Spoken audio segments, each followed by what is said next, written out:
One reason why you're not going to feel all that bright, you're going to feel like probably the dumbest person in the room. When you are in high school or when you're in public school, there's less of a sorting process that happens with this, right? You're in elementary school, virtually everybody in the within your neighborhood is in elementary school. You have to go to elementary school.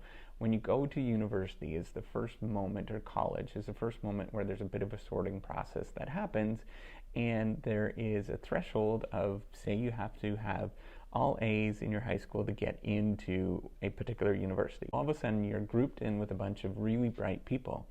Now this happens again when you get into graduate school. When you get into a master's program, for example, there'll be another sorting process where you take all the brightest people, usually across the world or across the country or whatever, the province, state, whatever it is, you take all the brightest people and then you throw them in that room, and then there you have, maybe you have, I don't know, 100 of people that are in that master's program, and they're all the brightest people that are in the program, or the most, maybe not the brightest, but that they work the hardest, or something along those lines. And naturally, even if you were the brightest person in high school, that means that you're probably going to be in the middle if you take all the brightest people across the state or across the country.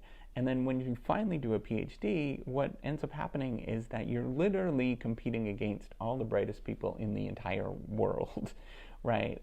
Because you're not only competing with people that are within your graduate program, but you're competing at the world stage. You're competing with other sort of researchers and things like that. And there's only a handful of people that do this around the world that are all really bright. It's a really small subset of people. All of a sudden you've taken all the brightest people, you've thrown them in the room. Of course you're going to be at the middle of the road. You're going to be sort of average within that particular program. And so that's why it feels kind of like you're not the brightest person there.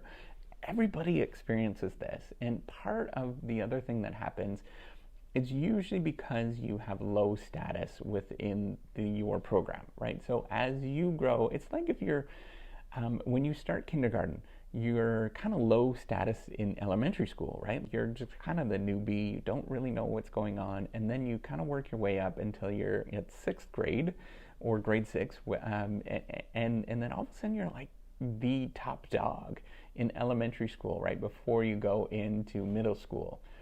That's really what happens in graduate school as well. When you start off, you're kind of at the bottom. You really just have low status, and as you work your way up, you get more and more status.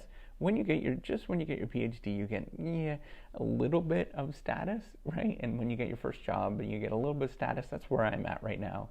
And then as you work your way up and you go through more and more of the university system and you become a full professor, the more that you've been with the game, the more status you get, because more people know you and more people defer to your judgment, right? That's really what's going on. And so that's part of the reason why you don't feel all that smart. And those people that are at super emeritus or superstar status, whatever it is, they've just put in longer hours. They've just been doing the game for a longer time. And so it feels like they know a lot of the answers. They do, and they are probably much more advanced in their thinking and things like that, but they've also just been doing it for a long time. Just don't feel nervous or anxious or any of those feelings. Try not to feel those things, simply because you're just starting out. You're like everybody else. Everybody has started there. Even if you don't feel bright, just realize it's part of the process.